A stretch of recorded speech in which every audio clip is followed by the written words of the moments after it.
morning. We are in Bangalore today with Mr. Mohandas Pai. Mohandas Pai has been a former board member of Infosys for 17 years, during which Infosys grew from a company which had 500 employees, $10 million of revenue, and today stands at $6 billion of revenue and 130,000 employees. Its market capitalization is no longer $100 million as it was in 1994. Today it stands at $36 billion. Mohandas Pai, you have been more or less the brains and the founder of many great initiatives, but especially in the areas of finance and of HR. And as the head of HR for Infosys, you began the Mysore University, a campus which we have featured. Mohan, we were at Mysore University. What an amazing campus. It's a human capital factory of amazing proportions. I think it's India's biggest building since independence. Yes. And you have something like 20,000 campus. Yes. Tell me, what were your thoughts when you created this campus? What drove you to do this? What we wanted to do was to create a campus where we could hire a large number of young people and train them to be globally productive software engineers. Right. So when we looked at where we are growing, way back in 1997, we found that we'll need a lot of human resource to come in. India was not producing the kind of numbers that we wanted. Okay. And even though our college system was increasing, they were not of the quality that we needed. Right. Right from 92, we have been training people to become good software engineers, but the need was becoming larger. Right. So we had a training facility in Bangalore which could train 1,500 people at a single sitting. Wow. Then we said that our fresher training should go to another place, and we zeroed it on Mysore. So in Mysore, we started building capacity initially for about 4,500 people, and we built a hostel capacity of about 5,000. So people could stay there. They could stay there for up to maybe 3 to 6 months for the training, and they could complete. And the idea was to give them a world-class experience.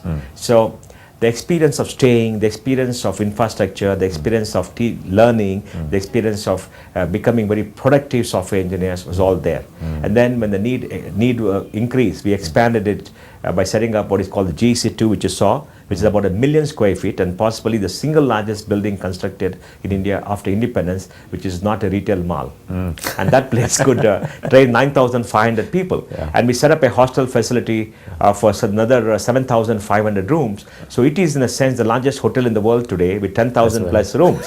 And it got a sustainable strategy in terms of the ecosystem. And it can train 14,500 people in a single sitting. It's got 450 faculty cabins. And Pawan, I must tell you, it is the third largest center for producing good human talent in terms of software engineers in the world after the United States and China. Wow. No country in the world produces as many software engineers as Mysore. If you leave out these two countries. Just taking it alone. Yes, taking it alone. Fantastic. It produces on an average about 30 to 35,000 people, trains 30 to 35,000 people. Wow. It runs a course which is equal to a bachelor's degree in computer science in the United States. So it gets freshers who go through a test and who are very bright, and within this 20 to 27 weeks, we convert them into software engineers who are part of the global ecosystem. Incredible. So this is really living the vision of Corporation 2020 in terms of being an institute. It has become the exemplar for all countries around the world as to how do we invest in human capital. Because ultimately for any country, whether it's emerging or a developed country, is human capital which is going to give them a competitive edge. Human capital is going to make a difference to where they're going to be. You need to get our younger generation involved. Yes. So our schools, our colleges have all got to be part of this battle. This is great. And Infosys clearly checks this box of being an institute with a huge tick mark as far as Corporation 2020 is concerned. Yes. But what about the others? Because as you know, what we are saying we need in the future is a more socially engaged corporation. First, we are a human capital company. Yes. So we have to help create human capital in the environment. That's right. For the last 10 years, we're running a program called Campus Connect. We work with 500 engineering colleges, which have about 100,000 students in India. And in many parts of the world, we give them a course curriculum. We train the faculty. We train over 5,000 faculty. And those students take this course in those colleges. And we give them access to our network where we put in a lot of information and knowledge. And so they can be trained. And in the college system itself, they can increase their capability. Right. And if you look back now, 10 years later, those colleges have seen many more applicants wanting to join the colleges. All the students are getting recruited. The quality of education has gone up. So we help create an an ecosystem and change the ecosystem by investing directly in the education system. And they have no obligation towards us. It's not that they have to do us any favors. And we invest $5 million a year, and we've been doing it for many years. So what we are doing is to go to schools, colleges, both government, private, but the big ones and the small ones, and get young people to come and visit our campuses all over India.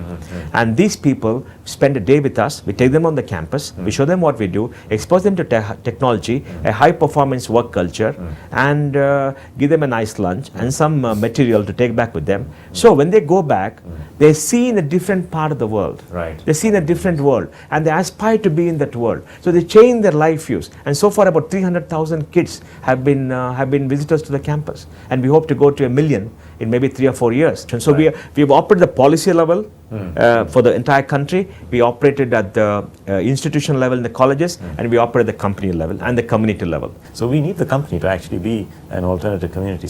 A corporation who is not only focused at delivering financial performance for its shareholders, but delivering social performance for a large stakeholder group. And it's got to be one which creates a sense of risk awareness and risk consciousness, so it should limit its leverage. So now, would you describe Infosys in terms of limiting leverage, in terms of being able to measure and manage its externalities? Well, Pawan, we understand the principle of leverage because Infosys started with sweat equity, with not much of borrowing. Right. And so when I joined in '94 and became the CFO, I wrote the financial policy for the corporation, which had many facets. One, it said very clearly that we will finance our assets growth to internal accruals. Wow. 2, we'll borrow only for bridge financing and not as a long-term borrowing. 3, we'll have enough cash in the balance sheet to meet 1 year's expenditure at all times because we are a human resource company. Right. And 4, we'll pay dividend up to 20% of our profits. 5, we will earn revenues equal to 25% of our billing. Wow. So it had to meet its parameters. Yeah. And then we said that we'll have a rate of return on capital which will be the minimum of 2 times the cost of capital on capital employed and Right. 3 times the cost of capital invested capital. Until today we met all these norms. But what about your huge Mysore campus? Was that also financed internally? Oh, it is totally financed internally. Fantastic. Absolutely. Yeah. Financed internally, and we spent about maybe $450, $500 million on the campus. On that campus, It's the largest investment in education by any corporation, maybe in any part of the world. Yeah. And it's done intentionally to create the solid framework and the infrastructure we needed to further our growth. So we may have amazing economic arguments, and we may have a few stellar examples such as yourselves and Infosys. But the question is, how will it move forward? What kind of entrepreneurship do you need to take forward the idea of Corporation 2020, and what's needed to make that entrepreneurship convert into scale? Well, I would think that entrepreneurship should be democratized, and I think it's happening in a very big way. The technology revolution in the last 25 years has created a new breed of entrepreneurs who come from the educated middle class, not the traditional business classes all around the world, who have a fascination for technology, who have a fascination for the environment, who are iconoclasts, and who want to do something very new. Yes. And society has changed, people have changed, and there's democratization of entrepreneurship. The new entrepreneur is technology savvy, the new entrepreneur is committed, the new entrepreneur wants to create wealth and give it back and not give it to his progeny, and the new entrepreneur is committed to social causes. Yeah. So I think this has been a significant change. Part of the challenge for the reform that we are broadcasting is how do we achieve the green economy? Because today, frankly, the old corporation, is hardwired to create profits in a brown economy rather than a green economy. For many years, we've been making sure that our charge on the environment is less.